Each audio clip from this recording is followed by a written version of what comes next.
এই ছবিটা দেখুন।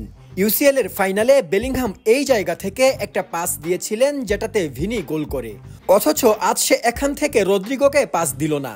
এই জায়গা থেকে 100 শট দিলে একটাও গোল হবে না, পাস দিতেই হবে। এই সামান্য জিনিসটা কেন সে বুঝতে পারলো না? অনেকেই ভিনিকে নেইমারের জায়গায় ভাবেন, কিন্তু তারাও এখন আফসোস করে বলেন ব্রাজিল দলে কবে আসবে আরেকজন নেইমার।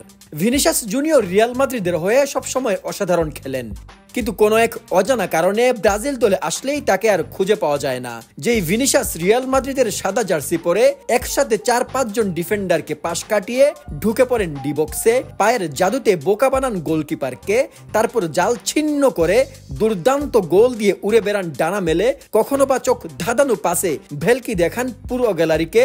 সেই একই ভিনিসিয়াস ব্রাজিল দলের হলুদ জার্সিতে একদম সহজ সুযোগ মিস করে বসে থাকেন। নিজে পাস দিতে গেলে হয়ে যায় ভুল পাস, নতুবা যেখানে ইজি পাস দেয়া যায়, পাস দিলেই গোল হয়, সেখানে তিনি নিজেই শট নিতে গিয়ে একটা নিশ্চিত গোল থেকে বঞ্চিত করেন দলকে। আর শট করলে মনে হয় তার শটে কোনো গতি নেই। তাই এখন ব্রাজিল ভক্তদের মনেই প্রশ্ন উঠেছে, ভিনি প্রীতি আর কত? অনেক ব্রাজিল ভক্ত মনে করেন ভিনির কারণে হয়তো একদিন রদ্রিগো হারিয়ে যাবে। ভিনির জন্য নিজের পছন্দের পজিশন ছেড়ে খেলতে হয় অন্য পজিশনে। ম্যাচে যেমনই পারফরমেন্স করুক তাকে আগে সাব হতে হয়, যা আজকে আমেরিকার সাথেও হয়েছে। পিওর ফুটবলার হিসেবে রদ্রিগো ভিনির চেয়ে অনেক better. Tight position, ball control, heading, এমনকি ড্রিবলিংও বেটার হবে যদি সে তার পছন্দের পজিশনে খেলতে পারে। রদ্রিগো যেদিন থেকে জাতীয় দলে সুযোগ পাচ্ছে সেদিন থেকে নিজেকে প্রমাণ করেই যাচ্ছে। ব্রাজিলের উন্নতি চাইলে লেফট সাইডের ইস্যুটা সমাধান করতেই হবে। তবে এখানে একটা ছোট্ট কিন্তু আছে, শুধু তাকে দোষ না দিয়ে পুরো দলের কন্ডিশন বিবেচনা করতে হবে। ভিনিকে একাই দোষ দিয়ে কি হবে আসলে?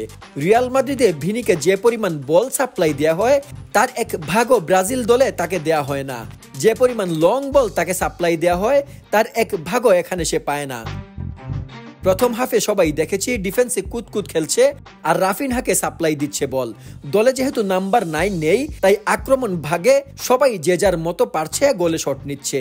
মিড থেকে, ডিফেন্স থেকে বল তার কাছে সাপ্লাই না গেলে সে এরকম পারফরমেন্স করেই যাবে, এটাই স্বাভাবিক। ডিফেন্সের যে অবস্থা তাতে আগে ডিফেন্স লাইন ঠিক করে মিড লাইনে কেমিস্ট্রি আনতে পারলেই অ্যাটাকাররা তখন এমনিতে ভালো খেলবে। গুড়ায় গলত থাকলে সেই দল থেকে ভালো আউটপুট কখনো পাওয়া যাবে না। অনেকেই বলছেন ভিনি কেন বারবার শট নিচ্ছে পাস না দিয়ে।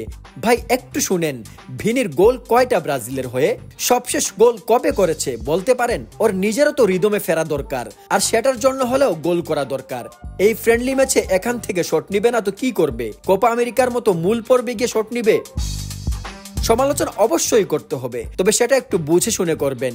মেসিও তার কেরিয়ারে একটা লম্বা সময় বার্সার হয়ে অসাধারণ খেলেও আর্জেন্টিনার হয়ে কিছুই করতে পারেনি, তাই তাকে ক্লাব লিজেন্ড বানিয়ে দিয়েছিল আর্জেন্টাইন ফ্যানরাই।